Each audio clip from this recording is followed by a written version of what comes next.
Hello and welcome to another episode of Bahrain Today.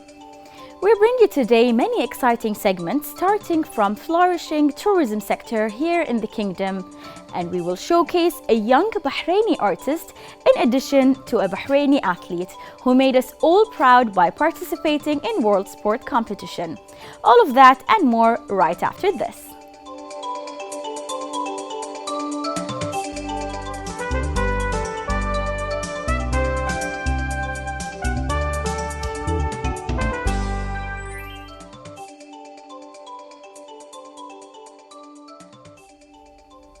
Welcome back. We have with us today Mr. Emre Karasji, who is the Director of Sales and Marketing Sofitel Bahrain and is a member of the Tourism Committee who attracted this massive number of weddings to Bahrain. Welcome, Mr. Emre, to our studios. Good afternoon. Good afternoon. Pleasure to be here. Mr. Emre, if we can start, can you tell us about yourself and how did you contribute in attracting those weddings to Bahrain? First of all, I would like to thank Bahrain TV for the opportunity for letting us here today. Our pleasure. I have been in Bahrain 2 years. I'm a fellow Turkish national, looking after sales and marketing at the Sofitel Bahrain Zalak Talasasi and Spa. And we have actively been involved in all wedding preparations, along with attracting the Indian weddings to Bahrain in collaboration with the tourism authority, obviously. Mm-hmm. And how can you manage, convincing a whole family to leave their country for one of the most important days in their lives and come host their wedding here in Bahrain? Basically, there are various different elements that a family looks for. Mm-hmm. Those elements are food, flexibility, the extra mile that the team goes in order to fulfill this special day, as well as the proactiveness of the sales team on the ground at the Sofitel. We, in theory, took, I think, 70 to 80% of entire wedding segment coming over to Bahrain, mm-hmm. Because of fulfilling those key elements. Yes. At the property. Allow me to illustrate a story why a large family came all the way from India, so that we understand why hundreds and hundreds come over and visit the property. Once we received the lead, I think in the month of September 2019, for a wedding function of 250 rooms. Mm-hmm. The event is taking place in December. Yes. We took a plane in the next day and arrived in the office of the groom and the groom's father. Mm-hmm. And they were so shocked to see us there present after 2 days receiving the lead. They mentioned that the same lead went to Abu Dhabi, it went to Ajman, Fujairah, and to some of the iconic properties like Emirates Palace, yes, and Burj Al Arab. And that they were so amazed by the fact that some hoteliers from Sofitel in Bahrain coming over to their office. The response time, yes, the attention that we gave to that family for their leads. Of course. And then they were so convinced and ready to close the deal with us. In a week time, they came over to Bahrain. We obviously, in each lead, collaborate with the tourism authority. Tourism authority also plays a big role because they, in order to attract the wedding segment all the way from India to coming over to Bahrain, they contribute a lot of added values like free of charge visas, the flexibility they offer at the airport, mm-hmm, and obviously having a government official welcoming them, specifically the family, by the time of arrival also helps us to close the whole wedding negotiation. Yes. Hence, with our attention to detail, our attention to this segment helps us to convince those hundreds to come over to Bahrain. Mm-hmm.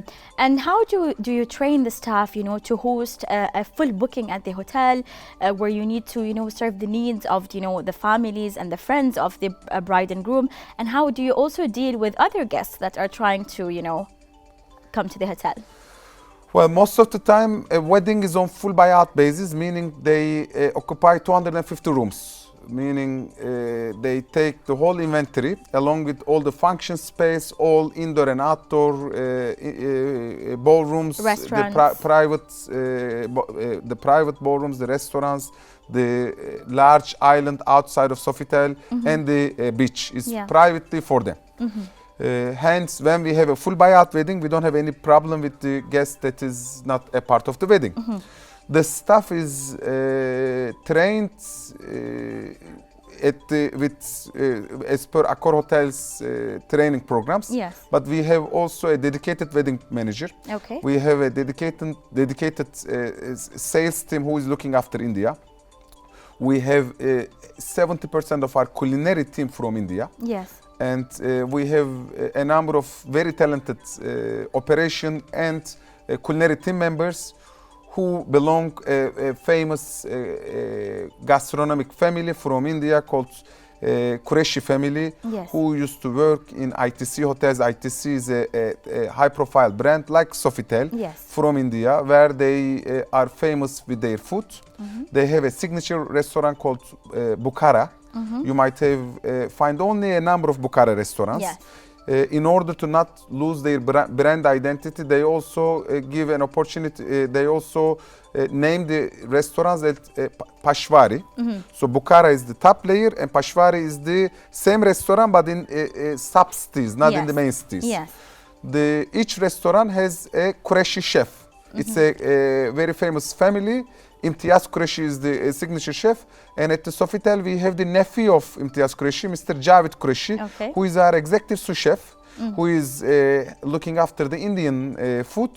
So basically what we do is, when we have a family coming over, they come for a food tasting. We sit all the team members who are involved in Indian weddings, along with the chef, myself, our general manager, and we understand their requirements. Yes. And we do a huge preparation. We do preparation meetings. Luxury is all about communication. Of course. We make sure that everything is very well communicated, and the Indian weddings are extremely detailed. Of course. Sometimes we have not 2-3 people only taking minutes of a meeting to make sure that we don't miss out on anything. Yes. Additionally, I think it's Indian culture. They love to negotiate. They love to sometimes drag conversations to a different direction, despite whatever we said. So that 3 people meeting is also required to make sure that everything is well understood and well communicated. So this is, I mean, beautiful. We all want to, get a glimpse of one of these weddings, and whenever we see that on social media or on the news, we want to be there. So can you tell us just a little bit how normally these weddings look like? Well, that's actually a very interesting question. Thank you for highlighting it. The other day, my mother was in town during an Indian wedding. Yeah. And one of our fellow associates, along with our colleagues, we were just walking through a wedding just to showcase it to my mother. Yeah. She was very amazed with the amount of jewelry that they were carrying on themselves. It's a very phenomenal show. Of course. They do large-scale events. They might even use fireworks. There is a huge preparation behind it. It is very glamorous from outside. There are a huge preparation also from a makeup perspective. The details, just like you mentioned. The details. It is Indian wedding is all about details. Yeah. And I think it involves a lot of internal communication also from the wedding planner perspective. Of course. We really try to look after our wedding planners. Sometimes a wedding planner company comes over, they have a team of 50 to 80 people, only there to serve extra needs apart from food and beverage and catering and cooking that we do. There is an additional team of 50 to 80 packs only there to fulfill extra needs of the family. Yes. In an Indian culture, a wedding is the pride of a family. Some of the families save all their life despite that they don't need to save, and then they spend it on a wedding over a night. Okay. It's quite funny when you consider it, isn't it? Yes. And it is the most important day of a family. Yes. For them to get married and have a memorable day forever in their life. Yes. They take footage of the entire event. They take and then they showcase it with pride to all their associates, all their friends, and all their family members. So it's extremely glamorous. They spend enormous amount of resources on decoration. They literally sometimes rebuild the whole hotel. Yes. They literally sometimes rebuild the whole ballroom, the beach, and our private island. So it's quite interesting to see. They do a Barat walk. It is the walk where the bride and the groom goes towards towards the wedding hall. Yes. They sometimes do it with horses, sometimes do it with camels, sometimes do it with luxury cars, sometimes do it with old school cars. Amazing. Once a groom requested for a lion to walk with it. Wow. I have heard it. Wow. So it's quite interesting what they request. Of course. It is also a entertainment by itself. Yes. A lot of music. Yes, definitely. They get to use. I heard that they have shows as well where the family performs. Yes. Yes, definitely. So you definitely need to invite me to one of these Definitely, weddings. anytime, more than welcome. You will really like it. So I would like to know what is Sofitel up to, in terms of attracting now more weddings, and what are the initiatives that Sofitel is taking in the future? Thank you very much for the question. I shouldn't be talking about our strategy here on the TV, so that our maybe you want to give us a bit of definitely hints. just Yes. jokes aside. Basically, we spend a lot of time in India, along with the representatives of Tourism Authority, obviously in India office, along with people from Bahrain office. But what we do is when we have a lead, we take the flight and go over as soon as possible. Yes. We have monthly visits. We attend to each and every large wedding fair. In order to cook an omelette, you need to break eggs. We don't only break the eggs, we put some salamis and tomatoes on the side as well. Delicious. So we put all our efforts from a marketing and sales perspective in India. We take the market very seriously, and we also make sure that our product is designed in a manner to fulfill the needs of those wedding planners and families. We hire as per their needs. We make sure that there are enough operation team and culinary team on the ground, and most importantly, obviously, our owning company, Zedarsi Resorts, and our board members invest in the, luckily and thankfully, they invest in the property to make sure that the hotel has enough facilities to fulfill those weddings. Yes, I mean, Mr. Emre, we're all proud with the Sofitel and what you're doing, to attract these weddings to Bahrain. At the end of the day, it all falls, under Bahrain's economy and the prosperity of Bahrain. Thank you so much for being here with us tonight. Thank you very much for the opportunity. We look forward to also seeing at the property to watch one of those glamorous weddings. Of course. And looking forward to welcoming you along with the family. Thank you. Thank you so much. Thank you. Viewers, that concludes our segment with Mr. Emre. And now we move to highlight an extremely talented Bahraini artist. But after this short break, stay with us. Thank you.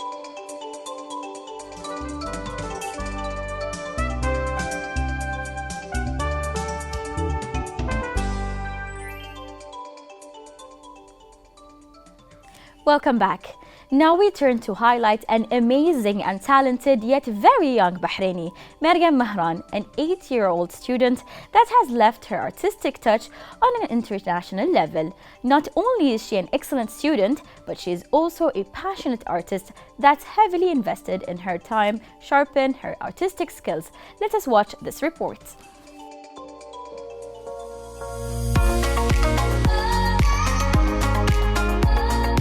Taking advantage of her talent and artistic touch, Maryam Mahran proudly represented Al Wissam School in the 19th JQA International Environmental Children's Drawing Contest, held in Tokyo, Japan, as her meaningful portrait helped her win the Environmental Best Prize Award, for she was able to gain much confidence into developing her art and talent for further achievements and recognition. Giving great consideration into a serious global issue, Maryam creatively showcased the important matter with the encouragement of her academic figures and teachers, who constantly aim in promoting every student's talent. Having participated in the 19th International Environmental Competition, I had a great experience and I had a lot of fun working on it. So on one side, of the painting, the girl is really healthy, and on the right side, the girl seems very sick and upset because the environment has been deteriorating. So that's my inspiration. I got inspired by my aunt to start drawing. Well, I started drawing when I was small, but when I saw her painting, I was more inspired and I wanted to follow her path. So I tried to work with her. I tried to ask her questions, and I started drawing more, and it's now my hobby. I really like animation. I want to pursue it, but I'm not sure. I think maybe it will be my side hobby, side job. So that's what I think I'm going to do with art in the future. The competition was about environment, and we have participated in that competition and won first prize because we here in our school, we like to contribute our students to be involved in our community, where they will have to give, not just to take. So in art, we teach them how to use that contribution and implement it as artists in their work. We are in an area where we need to create to develop. So that's why we use art as a development, not just for our country, for the world also. Participating in that area where we had a big competition between, of course, it was all around the world, and we had to push our limits to the max to give that contribution, of course, not just from our school to our country. We were happy that we got the first prize, which made us proud, as well as the children made us proud with their artwork and their creativity, which means we can give more, not just outside, but all around the world. With the Kingdom's great support and awareness of the environment, local schools and institutions were successfully able to show their support in creative and influential manners that can help deliver a helpful and significant message. We have here with us Mariam Mahran, as well as Mariam's art teacher, Mr. Jess. Hello and welcome to our studio. Good evening. Nice to have you here. Thank you. So, Mr. Jess, I'll start with you. Can you tell us more about the competition and the whole experience in participating in it? The competition is actually annually. It is actually now the 19th edition of the competition, and it was participated by 98 countries. Wow. Every year. So imagine, from different parts of the world, they are sending artworks. And luckily this time, Bahrain won the grand prize, Wow. the top prize. But for your information, Bahrain had already won like twice. Yes. And this is the third time. The first two were like the first place, but this time is the top prize. Wow, wow. And Mariam won the prize. Mariam, how do you feel about this? I was really shocked. Like, I think I screamed maybe when he Of told course, me. out I was of, in school. Shock, yes. Yeah, and I kept on jumping up and down. I think the teachers got scared of, It was scary. Of course. And I felt really excited. I think he was more excited than I was. Of course, yeah, I'm sure, because he can see all the development and all the progress. And which artwork did you win the prize with? What did you do to win the prize? What is the artwork that you submitted? Like, what about the artwork? My inspiration for it was about the environment. The right side, it was a girl. On the right side, she looked really unhealthy. Like, the environment was affecting her in a bad way. Okay. As if she was, like, Affected, ill. yes, Yeah, ill. yes. And on the left side, she looked really healthy. There were trees behind her. It was Showcasing green. the beauty and Yeah, all of that. it was good on the left side.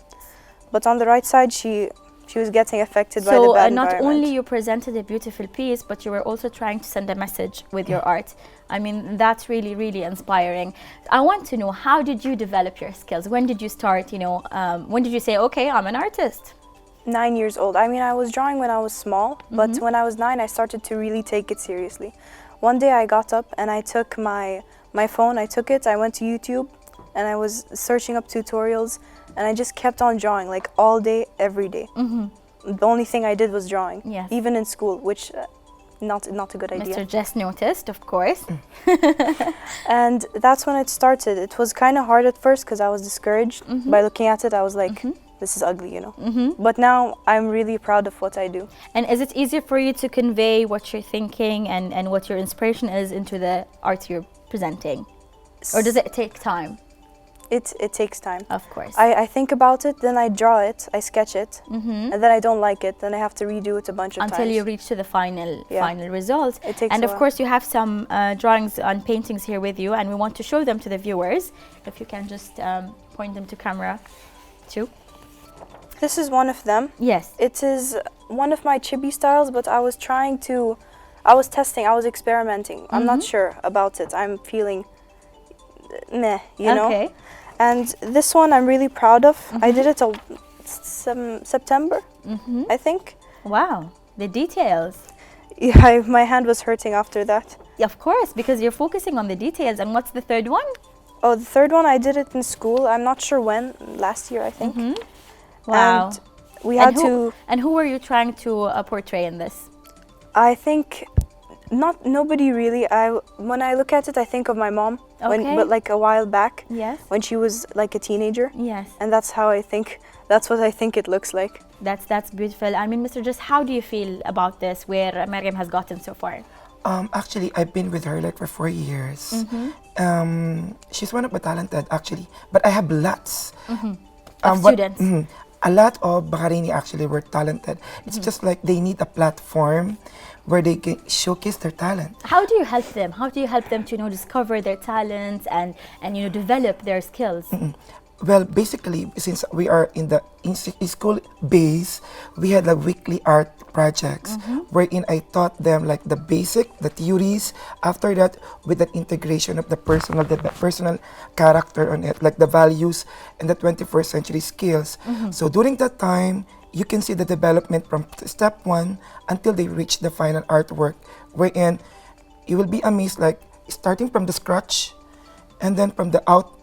The result, yes. Imagine a grade 2 can create like a Picasso. Yes, definitely. Out of their imaginations, but of course with the theories and the basic and the steps that I giving to them.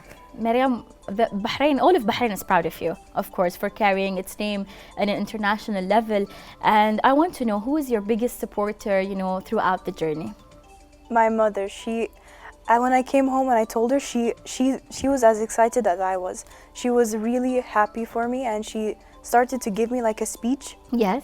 About how proud she was. And then That's throughout the day, beautiful. like, she just kept on telling me, I'm so proud of you, like at random times. These are moments you will never forget. When you grow older and have your own kids one day, inshallah, you'll keep remembering those speeches your mother is giving you and how you can pass that to your kids, inshallah, one day. Of course, but I'm sure deep down your mother knew that you belong to that elite level, to win such an award.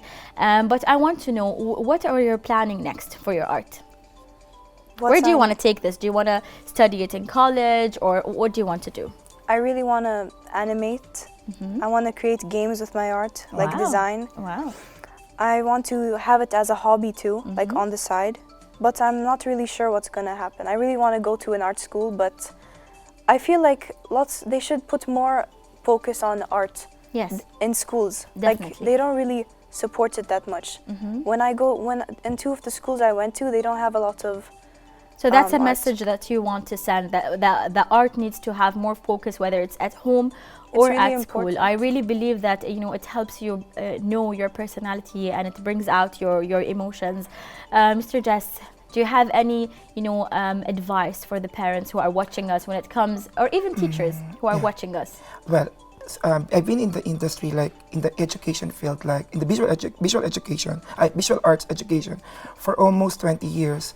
What I can advise to them is, like, if you found out that your ward or your children is something like into arts or visual arts, performing arts, music education, physical education, what they need is just to give them not only one hand but a 2 hand to support them. Definitely. It doesn't need you to be like, you have to be in that school, you have to enroll your ward in a different like schools here. It's just only like a pen, a piece of a color, and a heart, and a time that you are willing to support them. Beautifully said. Art education is really important, especially nowadays, wherein multimedia is coming and booming. I think to be able to progress, like to be able to progress a nation, we need to indulge ourselves, our next generation, into culture and the arts understanding. Of course. Thank you so much for being here with us, Maryam and You're Mr. welcome. Des. We're so proud of you, and I hope one day I will see your art, all over Bahrain and the world. Thank you so much. And the world, okay. Thank you. Viewers, we will go for a short break and we will be back with more. Stay tuned. Thank you so much.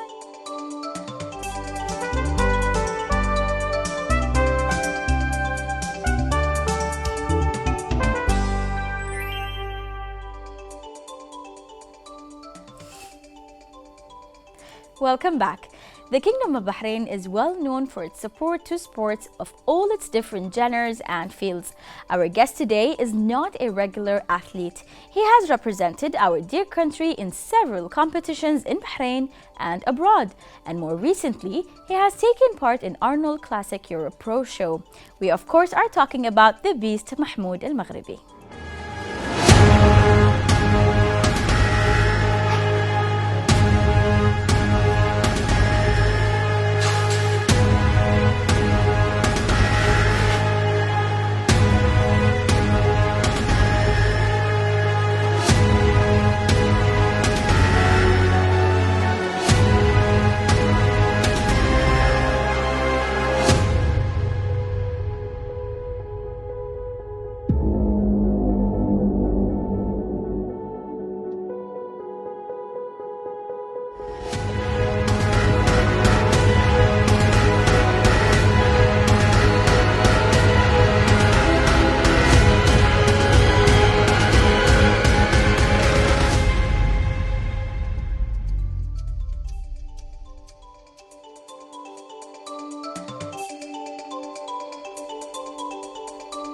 With us here is Mahmoud Al Maghribi. Thank you, Mahmoud, for joining us in our studio. Yeah, thank you. Thank you for having me in this program. It's our pleasure, of course. Yeah. So, Mahmoud, can you tell us more about your participation in the recent show? Well, first of all, it's one of the hardest competition I've been through, to be honest. I started my preparation from like the 1st of Ramadan. And I was training for like 2 to 3 sessions. Okay. You can say. 2 to 3 sessions a day? 2 to 3 sessions a day. Wow, okay. Yeah, it depends. And there's one rest day, which is Friday. I used to train for 6 days in a week, and Fridays is the rest day. And every session is around 1 hour. It depends on what muscle I'm training. Okay. And did you have a different kind of training in each session? What were you targeting in the sessions? Well, there is a program for your training. There's a specific programs. Like, for example, we care about how many sets we play and how many reps. Yes. And it depends on what your body needs. Yes. In that period. There is 2 phases. There's an off-season phase and there is an on-season phase. An off-season phase is the bulking phase, where you can improve your weak points, for example, and you should add extra muscle. So when you cut down and dry out your water, you can be in your best shape, and you look like more size and more like. With a target, what you're looking for? Yeah, what the target you're looking for to compete against people. And which category were you in? Are there categories for the show? Yeah, there are like 5 categories in the show. There is men's physique, there's bodybuilding, and there's classic physiques, and there's women's men's physique, and there's women's bodybuilding. Wow. If you like to play. Wow. And is that followed also by a meal plan? Of course, you can't just have your workout without your meal plan. They complement each other. So can you tell us about that? Usually, I eat around like 6 to 7 meals. Okay. It depends. My coach always change from time to time. And do you have any competitions coming up? Well, that you're preparing for? At the moment, I told you there are 2 phases. I'm in the off-season phase. I'm like, I am improving my weak points. Where I need to improve, I need a bigger size to compete against people, and that competition. And that competition is like one of the hardest pro competitions in the world. It's not an easy competition. In which terms it's the hardest? It's like the judges and the rules for the competition? No, the best players almost the best players, they come to this competition. Okay. Because it's the Arnold Classic. It's like one of the most famous competitions. Okay. Okay, and there are a lot of other pro shows which I can join in, and I can get a gold medal for our country. But you're looking for the elite. I'm looking for the high standards, and I wanna play against the best, so I can show them what our country has. Of course, and of course we're all proud of that, definitely. Yeah. And do you help others as well, to accomplish their goals when it comes to bodybuilding or physique? Yeah, it's really nice to be the first Bahraini to join a pro show as a men's physique. There wasn't anyone before me. Wow. And me and my age, I'm 24 at the moment. So at this age, doing this and traveling alone and competing alone and doing everything alone, it was a really big responsibility. Traveling alone is already a big responsibility. And living alone for like 5 days, doing your own meals and training 2 times. Definitely. It's not that easy to be. Of course, it needs commitment and hard work. Exactly. And are you planning to have, your own gym or your own place to train, Well, at the moment I train at Fit Gym and Spa. He's my sponsor. He helps me a lot. Like monthly, he gives me a pocket of money. It's good. It's fine with me. Of course, he's your sponsor. Okay, that's what any sponsor should do. Yeah. Yes. He's like my brother. His name is Abdullah Shawi. Anything I want, I just call. I mean, that's great to see local businesses, supporting such talents. Yeah. But I want to know, are you planning to train others who want to enter these competitions from your experience? Yes, why not? I can do that. But for me, in this moment, I believe I'm a player. Okay. I'm not a coach. Okay. I prefer. That's a different stage. Yeah, being a coach is different than being a player. Of course. I prefer to be a player at my age because Okay. I have the capabilities and I can get more gold medals for my country. I can perform. I can be a really competitive player in this country. So, and I can show them what Bahraini people have. And that's this point. And does it get harder with each competition, or does it get easier for you? Well, it gets harder. It gets harder. Why? Nothing gets easier because every year you can say people who are committed and dedicated, and they're still playing this game. This game, you cannot be a professional bodybuilder in 1 year or 2 years. Of course. It takes time, and you should be with the right coach, so he can lead you to the right way. That's the first thing. And as experience, it needs like maybe 2 to 3 years to be a professional player, and you compete with those pro, and it needs a really hard dedication. Of course. No, time and commitment. Yeah, you should like sacrifice a lot of stuff, maybe which you like Yes. you like food, like friends. Of course. And there's a and lot the time for yourself with your friend, of course, because Yeah. you're mostly at the gym. Maybe you make friends at the gym, of course. Yeah, of course. Of course.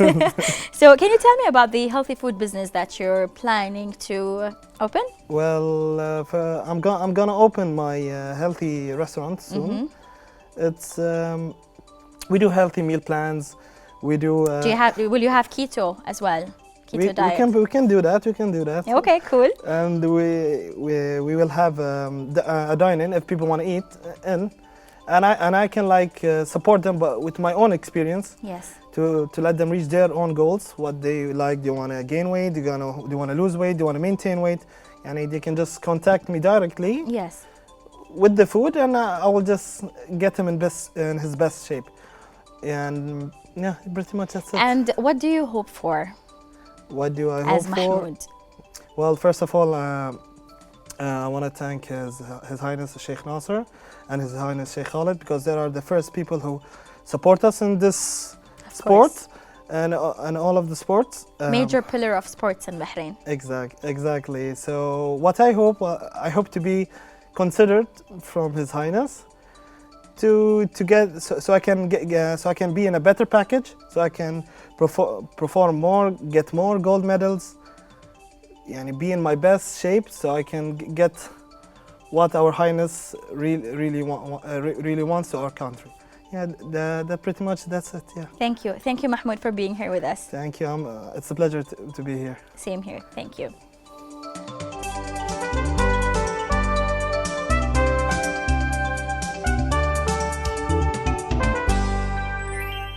And that is all we have for you today.